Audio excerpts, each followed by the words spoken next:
எம்ஜிஆர் என்பது வெறும் மூன்றெழுத்தல்ல. அது ஒரு மந்திரம், அது ஒரு காந்தம், அது ஒரு பேராற்றல், அது ஒரு வசீகரம். வினாக்குறிகளை வியப்புக் குறிகளாக மாற்றிய விந்தை மனிதர் எம்ஜிஆர். காந்தியடிகளின் கருத்துகளால் ஈர்க்கப்பட்டு காங்கிரஸில் இணைந்தார் எம்ஜிஆர்.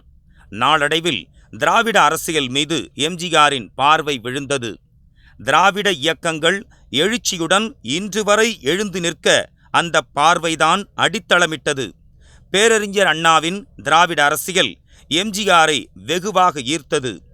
1949 சென்னை ராபின்சன் பூங்காவில் கொட்டும் மழையில் பேரறிஞர் அண்ணா தோற்றுவித்த திராவிட முன்னேற்றக் கழகத்தில் எம்ஜிஆர் தன்னை இணைத்து கொண்டது முதல் அந்த கட்சிக்காக தனது உடல், பொருள், ஆவி அனைத்தையும் ஒப்படைத்தார். 1972 திமுகவின் பொருளாளராக இருந்த எம்ஜிஆரை தீய சக்திகளின் அரசியல் சூழ்ச்சி வெளியேற்றியது. 1972 அதிமுக என்ற ஆல விருட்சத்திற்கு தன்னையே விதையாக்கினார் எம்ஜிஆர். 6 மாதத்தில் திண்டுக்கல் இடைத்தேர்தல். குழந்தை தவழத் தொடங்கும் முன்பே பேச வைக்கும் முயற்சியாக அதிமுகவும் களமிறங்கியது. திண்டுக்கல்லில் எம்ஜிஆரின் அஇஅதிமுக வேட்பாளர் மாயதேவருக்கு மகத்தான வெற்றி. எந்த அரசியல் இயக்கமும் இது போன்ற வெற்றியை பார்த்ததில்லை, இனி பார்க்கப் போவதும் இல்லை. 1977 நடைபெற்ற சட்டமன்ற தேர்தலில் அருப்புக்கோட்டையில் நின்று அமோக வெற்றி பெற்று ஆட்சி அமைத்தார் எம்ஜிஆர். தனக்கு பிறகு தான் கட்டி வளர்த்த இயக்கத்தை கட்டி காப்பது யார், அந்த ஆற்றலும் பெருமையும் யாருக்கு இருக்கிறது என்பதை உணர்வதில் பெரும்பாலான தலைவர்கள் தோற்றுதான் போயிருக்கிறார்கள். ஆனால் புரட்சித் தலைவர் எம்ஜிஆர் ஒரு தீர்க்கதரிசி, மக்களின் மனங்களை நாடிப்பிடித்து பார்த்த மகத்தான மருத்துவர். தனக்கு பிறகு அஇஅதிமுக என்ற மகத்தான மக்கள் இயக்கத்தை கட்டுப்பாடோடு கொண்டு செல்ல இவர்தான் தகுதியானவர் என மறைந்த மாண்புமிகு அம்மாவை அடையாளம் காட்டினார் எம்ஜிஆர். மாண்புமிகு அம்மாவின் ஆளுமை திறனும் கழகத்தை கட்டிக்காக்கும் பேராற்றலும் அஇஅதிமுக என்ற மாபெரும் மக்கள் இயக்கத்திற்கு அவசியம் என்பதை அறிந்திருந்த மக்கள் திலகம் எம்ஜிஆர் புரட்சித் தலைவியை அஇஅதிமுகவின் கொள்கை பரப்பு செயலாளராக நியமித்தார். 1987 டிசம்பர் 24 புரட்சித் தலைவர் எம்ஜிஆர் இயற்கை எய்திய செய்தி மக்களின் நெஞ்சங்களில் பேரிடியாய் இறங்கியது. அஇஅதிமுக அடியோடு அழிந்ததாக எதிர்க்கட்சிகள் எக்காலமிட்டன. அஇஅதிமுகவை அழிக்க வேண்டும் என்ற நோக்கில் கங்கணம் கட்டி கொண்டிருந்த கருணாகம் சில புல்லுருவிகளை கொண்டு அஇஅதிமுகவை பிளக்க பார்த்தது. எதையும் எதிர்கொள்ளும் துணிச்சலும், எதிர்ப்போரும் வியக்கும் அறிவடர்த்தியும், எண்ணற்ற மக்களின் ஆதரவும் மறைந்த மாண்புமிகு அம்மாவின் தலைமைக்கு கிரீடம் சூட்டின. தமிழக மக்களின் ஏகோபித்த ஆதரவோடு 1991 முதன்முறையாக தமிழக முதலமைச்சராக அம்மா பதவியேற்றார். அம்மாவுக்கு பொதுமக்களிடையே அதிகரித்து வந்த செல்வாக்கை கண்டு பொறுக்க முடியாத தீய சக்திகள் 1996 தொடங்கி பல்வேறு புனையப்பட்ட பொய் வழக்குகளை தொடர்ந்தனர். அவற்றையெல்லாம் புறந்தள்ளி ஒவ்வொரு வழக்கிலும் வெற்றி வாகை சூடினார் அம்மா. தொடர்ந்து வெற்றி தேவதையாக வலம் வந்த அம்மா உலகத் தமிழர் மனங்களில் எப்போதும் உயர்ந்த இடத்தில் சிம்மாசனமிட்டு அமர்ந்திருப்பார் என்பது திண்ணம். மாண்புமிகு அம்மாவின் மரணத்திற்கு பிறகு அஇஅதிமுக என்ற எஃகு கோட்டை அழிந்தே போய்விடும் என்ற எண்ணத்தால் அகமகிழ்ந்து கொண்டிருந்த அரசியல் எதிரிகளுக்கு சிம்ம சொப்பனமாக விளங்கினார் சின்னம்மா. அம்மாவின் அருகிலிருந்து அவரை கண்ணின் மணி போல் காத்து அம்மாவுக்கு நேர்ந்த பல்வேறு நெருக்கடிகளில், சோதனைகளில் துணையாய் நின்று தியாக வேள்வியில் தன்னையே கரைத்து கொண்ட சின்னம்மா கழகத்தை காப்பதற்காக தன் தவ வாழ்வை, தியாக வாழ்வை மீண்டும் தொடங்கினார். மாண்புமிகு அம்மா விட்டு சென்ற இடத்தை தியாகத்தால் நிரப்பினார் சின்னம்மா. தனக்கென வாழாமல் அம்மாவுக்காகவே வாழ்ந்த சின்னம்மாவின் தியாக வாழ்வு கழகத்தை கட்டிக்காப்பதற்காக தமது 2வது அத்தியாயத்தை தொடங்கியது. கழகத்தின் ஒட்டுமொத்த தொண்டர்களும் நிர்வாகிகளும் சின்னம்மாதான் கழகத்திற்கு தலைமையேற்றே ஆக வேண்டும் என தங்கள் விருப்பத்தை வெளிப்படுத்தினர். பேப்பர் எழுதலாம் நீங்கள் நம்ப வேணாம், எல்லாம் கட்டுக்கோப்பாக இருக்கும். எல்லாம் அதே கருத்து மாற்று கருத்துக்கள் காப்பாற்ற முடியுமா?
எத்தனை கோடி பேர் உங்களை நம்ம வாழ்க்கை நீங்க தான் கொடுக்கணும். அம்மா கொடுத்த வாழ்க்கை நீங்க தான் கொடுக்கணும். நீங்க தான் கொடுத்துட்டு இருந்தீங்க.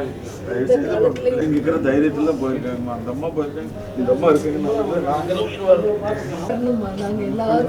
எல்லாரும் இந்த நாடே நீங்க தான் வரணும்னு சொல்லுவாங்கம்மா.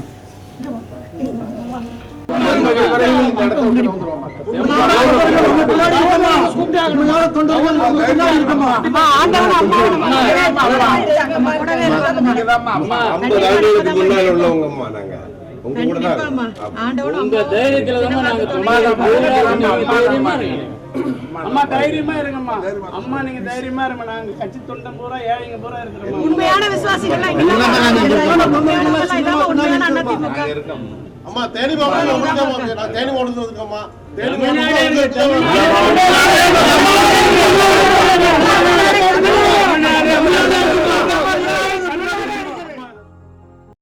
அம்மாவுக்கு பிறகு கழகத்தை வழிநடத்தி காக்க 1.5 கோடி தொண்டர்களாலும் பொதுக்குழு செயற்குழு உறுப்பினர்களாலும் ஒருமனதாக பொதுச் செயலாளராக ஆக்கப்பட்டார் சின்னம்மா. பொதுச் செயலாளர் பொறுப்பை ஏற்றுக்கொண்டு கழகத்தின் வளர்ச்சிக்காக கழகம் ஒளி வீச தன்னையே திரியாக்கினார் சின்னம்மா.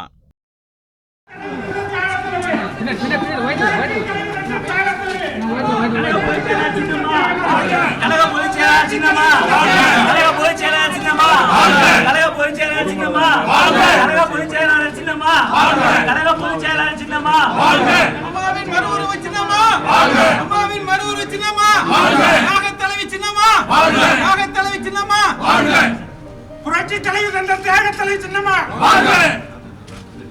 தியாக தலைவி சின்னம்மா, சின்னம்மா சின்னம்மா.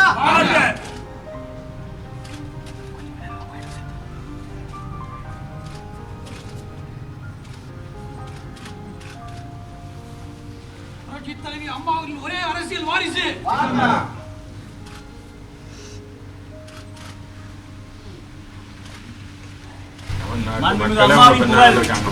அம்மாவுடைய உருவானது இந்த இயக்கம் பின்னால் இருக்கும். நீங்க தான் வழிகாட்டியா, நீங்க எல்லாம் வழிகாட்டணும்.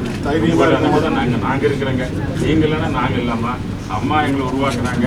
அம்மாவெல்லாம் நீங்க இருந்தீங்க, உங்களால நாங்க இருக்கணும். இந்த நாடும் நல்லா இருக்கணும், தமிழ்நாடு தமிழ் மக்கள் நல்லா இருக்கணும். அந்த உணர்வோட நாங்கெல்லாம் உங்களோட பின்னால் இருந்து செயல்படுவோம். தயவு செய்து இந்த ஏற்று எங்களால் வழி நடத்துங்க. அதுதான் நாங்கள் உங்களோட அன்போடு கேட்டுக்கொள்வோம். தமிழ்நாடே பின்னாடி இருக்குமா, தைரியமா இருக்குமா, நீங்க அடக்கூடாதுமா. முன்னேற்றங்களும் அம்மா பக்கம் இருக்காங்கம்மா. 1.5 கோடி தொண்டர்களின் தலைவி சின்னம்மா, 1.5 கோடி தொண்டர்களின் தலைவி சின்னம்மா. கழக பொதுக்குழுவில் கழகத்தினுடைய பொதுச் செயலாளராக 33 ஆண்டுகாலம் மாண்புமிகு இதய தெய்வம் தமிழக முதலமைச்சர் புரட்சி தலைவி அம்மா அவர்களுடைய அனைத்து உணர்வுகளையும் உள்வாங்கிக் கொண்டு அவரோடு மாண்புமிகு அம்மா அவர்களோடு இருந்து அனைத்து நிலைகளிலும் நிலையாக உறுதியாக கடமையுணர்வோடு கழக பணியாக இருந்தாலும் அம்மாருடைய அனைத்து பணிகளையும் உடனிருந்து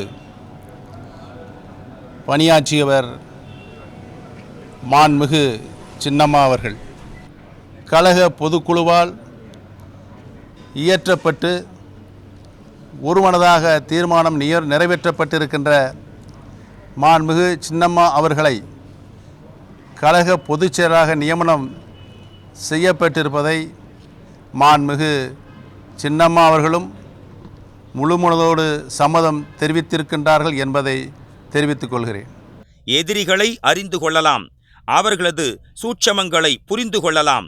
ஆனால் துரோகிகளை அகமகிழ சிரித்து பேசி அறம் மறந்து யாரால் பதவி சுகம் பெற்றோமோ அவர்களுக்கே துரோகம் செய்வது தொன்று தொட்டு இருந்து வரும் கலைதானே. துரோகிகளை அடையாளம் காண்பது அவ்வளவு எளிதா என்ன? சின்னம்மாவால் அடையாளம் காட்டப்பட்டு முகவரி பெற்றவர்கள் தங்கள் உண்மையான முகவரியை காட்டத் தொடங்கினார்கள். தங்கள் முகவரியை முதுகிலே எழுதினார்கள்.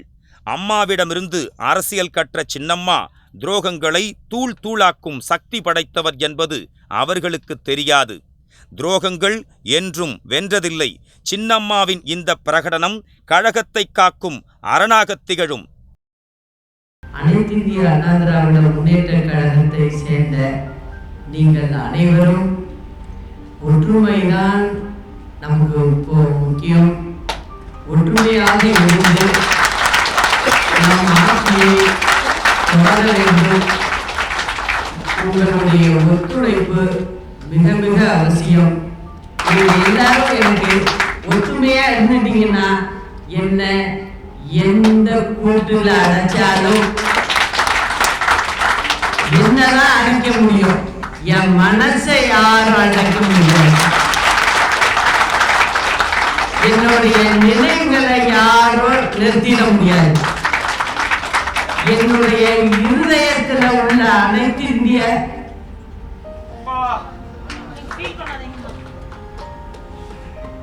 அண்ணா திராவிட முன்னேற்ற கழகத்தை என்னிடமிருந்து எந்த சக்தியும் பிரிக்க முடியாது. நான் இங்கிருந்தாலும் சரி, வேறு மாநிலத்தில் இருந்தாலும் சரி, நான் 24 மணி நேரமும் கட்சி பணியையும் கட்சியை பற்றியும் சிந்தித்துக் கொண்டு இருப்பேன். அதை உங்களிடம் சொல்கிறேன்.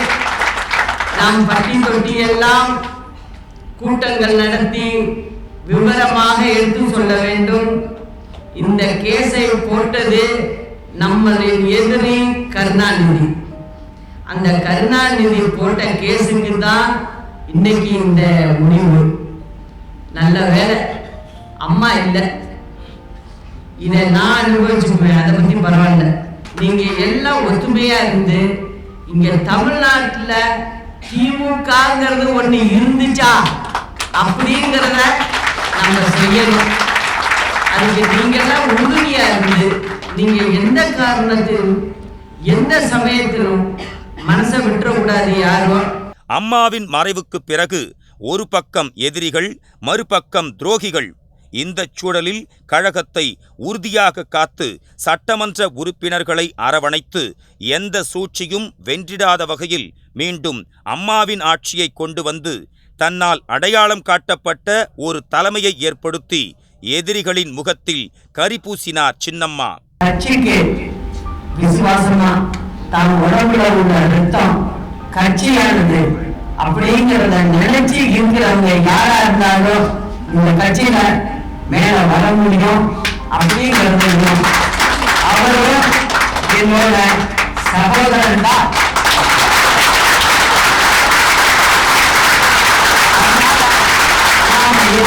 ஒரே குடும்பம் தான். அதனால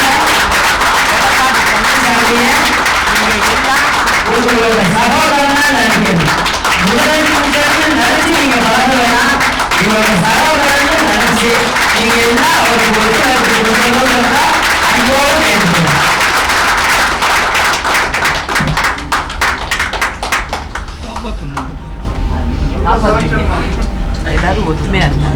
கழகத்தினுடைய பொதுச் செயலாளர் மாண்புமிகு சின்னம்மா அவருடைய ஒரு நல்ல ஆசையோடு இங்கே இருக்கின்ற சட்டமன்ற உறுப்பினருடைய அனைவருடைய ஆதரவோடு என்னை சட்டமன்ற குழு தலைவராக தேர்ந்தெடுத்திருக்கிறீர்கள். அதற்கு கழகத்தினுடைய பொதுச் செயலாளர் சின்னம்மா அவர்களுக்கும் கழக சட்டப்பேரவை உறுப்பினர்கள் அனைவருக்கும் மனமாற உளமாற நன்றியை தெரிவித்து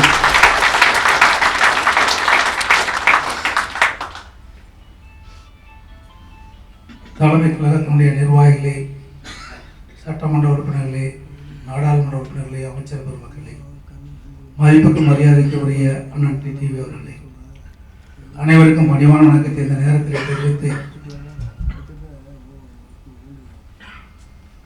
யாருக்குமே இல்லாத சோதனையை இன்றைய தினம் மாண்புமிகு இதயம் புரட்சி தலைவி அம்மா அவருடைய மறைவுக்கு பிறகு இந்த இயக்கத்தை பொன்மனச்செம்மல் புரட்சி தலைவர் எம்ஜிஆர் கண்ட கனவை புரட்சி தலைவி அம்மாவில் கட்டி காத்த இயக்கத்தை சிறப்பாக வழிநடத்தி செல்ல வேண்டும் என்று நம்முடைய அன்பு கட்டளை ஏற்று கழக பொதுச் செயலாளராக பொறுப்பேற்றுள்ள நம்ம சின்னம்மா அவர்கள் இன்றைய தினம் அந்த தீர்ப்பின் மூலமாக வேதனையும் துயரத்தையும் உள்ளே அடக்கி இவ்வளவு சோதனையாக இருந்த இந்த நேரத்தில் கூட கட்சியும் ஆட்சியும் காப்பாற்ற வேண்டும் என்று தியாகம் செய்கின்ற தலைவியை நாம் பெற்றுக்கொண்டோம். 33 ஆண்டு காலம் அவர்கள் ஆட்சியிலும் இல்லை, அதிகாரத்திலும் இல்லை. தன் வாழ்க்கை முழுவதும் மாண்பு அம்மாவுடைய தேவையை பூர்த்தி செய்கின்ற விதமாக பணியாற்றியதுதான்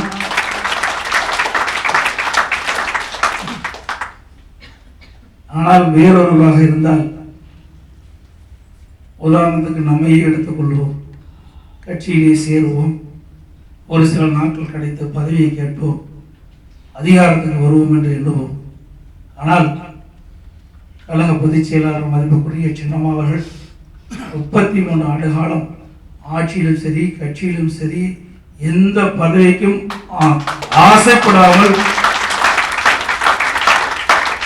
இந்த இயக்கம் சிறப்பாக வளர்வதற்கு இதயம் புரட்சி தலைவி அம்மாவில் இரவுகள் பாராமல் பாடுபடுகின்ற அந்த தெய்வத்திற்கு சேவை செய்வதே தன்னுடைய கடமையாக கருதி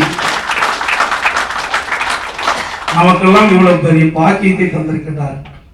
ஒரு தியாகம் என்று சொன்னால் எந்த ஒரு பிரதிபலனும் இல்லாமல் செயல்படுவதற்கு தான் தியாகம். அந்த தியாகத்துக்கு சொந்தக்காரர் நம்முடைய கழக பொதுச் செயலாளர் பெருமதிப்புக்குரிய இன்றைய தினம் கூட வேறு எவராக இருந்தாலும் தனக்கு வந்த சோதனையை தாங்கிக் கொள்ளாமல் ஓடோடி போயிருப்பார்கள்.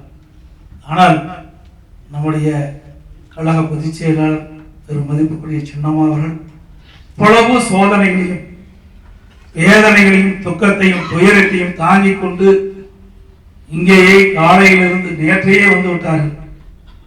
நேற்றிலிருந்து இன்று வரை இங்கேயே அமர்ந்து கழகத்தை கட்டி காத்து அம்மாவுடைய ஆட்சி தமிழகத்திலே மலர்வதுதான் என்னுடைய லட்சியம், உயிர் மூச்சு என்று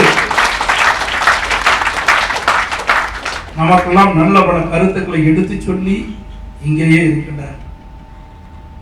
ஆகவே அவருடைய எண்ணங்களை நாம் நிறைவேற்ற வேண்டும். இதனை புரட்சி தலைவி அம்மாவுடைய ஆட்சி தமிழகத்திலே மலர வேண்டும், அதற்கு என் உயர வேண்டாலும் கொடுப்பேன் என்று மாண்புமிகு பெருமதிப்பு சின்னம்மா அவர்கள் தெரிவித்திருக்கிறார். நாம் செய்கின்ற நன்றி அவர் எண்ணத்தை நிறைவேற்ற வேண்டும் தான் நம்முடைய அனைவருடைய எண்ணமாக இருக்க வேண்டும் என்று நேரத்தில் நினைவோடு கேட்டுக்கொள்கின்றேன். ஆனால் அரசியலில்தான் எத்தனை சோதனைகள்!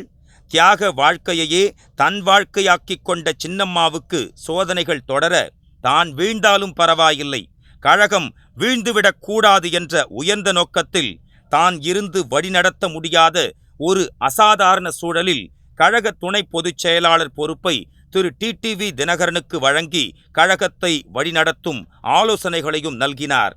சின்னம்மாவின் வழிகாட்டுதலில் திரு டிடிவி தினகரன் கழகத்தை அதன் 1.5 கோடி தொண்டர்களை அரவணைத்து கழகத்தை காக்கும் சேவகனாக முன்னேற்ற பாதையில் வழிநடத்திச் செல்கிறார். கழக துணை பொதுச் செயலாளர் திரு டிடிவி தினகரனின் பின்னால் அணிவகுத்து நிற்கும் இராணுவ சேனைகளுடன் சின்னம்மா காட்டிய வழியில் கழகத்தை நடத்திச் செல்லும் ஒரு போராளியாக திகழ்கிறார். மாண்புமிகு அம்மாவின் மறைவுக்கு பிறகு சென்னை டாக்டர் ராதாகிருஷ்ண நகர் தொகுதியில் நடைபெற்ற இடைத்தேர்தலில் சின்னம்மாவின் வழிகாட்டுதலின்படி போட்டியிட்ட கழக துணை பொதுச் செயலாளர் திரு டிடிவி தினகரன் ஆர்கே நகர் மக்கள் தனக்கு எப்படியும் வெற்றி மாலையை சூட்டுவார்கள் என நம்பிக்கையோடு களத்தில் நின்றார். நம்பிக்கை வீண் போகவில்லை. ஆளுங்கட்சியின் அசுர பணபலம், அடியாட்கள் துணை, ஏவல் செய்த காவல்துறை, தேர்தல் ஆணையத்தின் ஒருதலை பட்சமான பார்வை அனைத்தையும் தவிடு பொடியாக்கி வெற்றி வாகை சூடினார் திரு டிடிவி தினகரன்.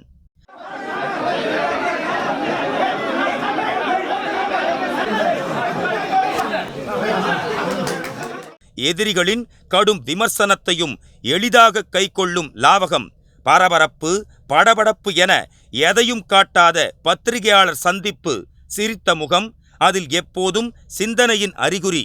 இதுதான் சின்னம்மாவால் அடையாளம் காணப்பட்ட கழக துணை பொதுச் செயலாளர் திரு டிடிவி தினகரன். டாக்டர் ராதாகிருஷ்ண நகர் இடைத்தேர்தலில் வெற்றி பெற்று சட்டமன்ற உறுப்பினராக பதவியேற்றதும் அம்மன்றத்தில் கன்னிப்பேச்சிலிருந்து கவனஈர்ப்பு தீர்மானம் வரை ஏதோ பேச வேண்டும் என்பதற்கல்லாமல் ஆணித்தரமாக கருத்துக்களை எடுத்துரைக்கும் லாவகம் என கழக துணை பொதுச் செயலாளர் திரு டிடிவி தினகரன் துருவ நட்சத்திரமாக மின்னிக் கொண்டிருக்கிறார். தமிழக மக்களையும் போக்குவரத்து தொழிலாளர்களையும் பெரிதும் பாதிக்கின்ற இந்த விஷயத்தில் சரியாக செயல்பட்டு இந்த பிரச்சனைக்கு சரியான தீர்வை முதலமைச்சர் அவர்களும் தலையிட்டு போக்குவரத்து தொழிலாளர்களின் கோரிக்கைகளை நிறைவேற்றி அம்மாவின் அரசு இது என்பதை அவர்கள் உறுதிப்படுத்துகின்ற விதமாக நடந்து கொள்ள வேண்டும். மாண்புமிகு அம்மாவிடமிருந்தும் கழக பொதுச் செயலாளர் சின்னம்மாவிடமிருந்தும் பாலபாடம் படித்த திரு டிடிவி தினகரன் 1.5 கோடி தொண்டர்களின் உற்ற தோழனாய் விளங்குகிறார். தலைமை பண்பு, தலைமை பதவி வந்த போதும் தன் எல்லையை மீறியதில்லை. அதுதான் திரு டிடிவி தினகரன். உயர்ந்த நோக்கம் கொண்ட லட்சிய பயணம், முன்னெடுத்த போராட்டக் களங்களில் எல்லாம் முழு வெற்றி. லட்சிய பயணத்தின் தொடர்ச்சியாக புரட்சி தலைவி அம்மாவின் அடையாளமாக கொண்ட இயக்கத்திற்கு புதிய தலைமைக் கழக அலுவலக திறப்பு விழா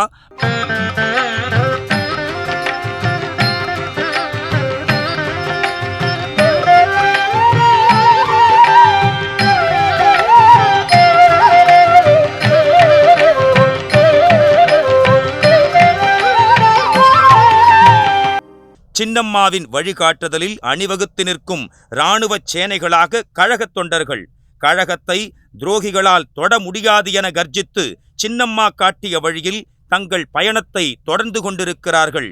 காலம் சந்தர்ப்பவாதிகளை மறந்துவிடும், சகாப்தத்தை மறக்காது. மாண்புமிகு அம்மா சகாப்தம். அம்மாவின் இயக்கத்தை வழிநடத்தி வரும் சின்னம்மா தியாகத்தின் திருவிளக்கு. அந்த விளக்கின் வெளிச்சத்தோடு துரோக இருட்டிலிருந்து கழகத்தை காத்து நிற்பார் துணை பொதுச் செயலாளர் திரு டிடிவி தினகரன் என்பதே 1.5 கோடி தொண்டர்களின் எண்ணம். இதுவே திண்ணம். அச்சம் என்பது மடமையடா, அஞ்சாமை திராவிடர் உடமையடா. 6லும் சாவு 100லும் சாவு, தாயகம் காப்பது கடமையடா. அச்சம் என்பது படமையடா.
ஆ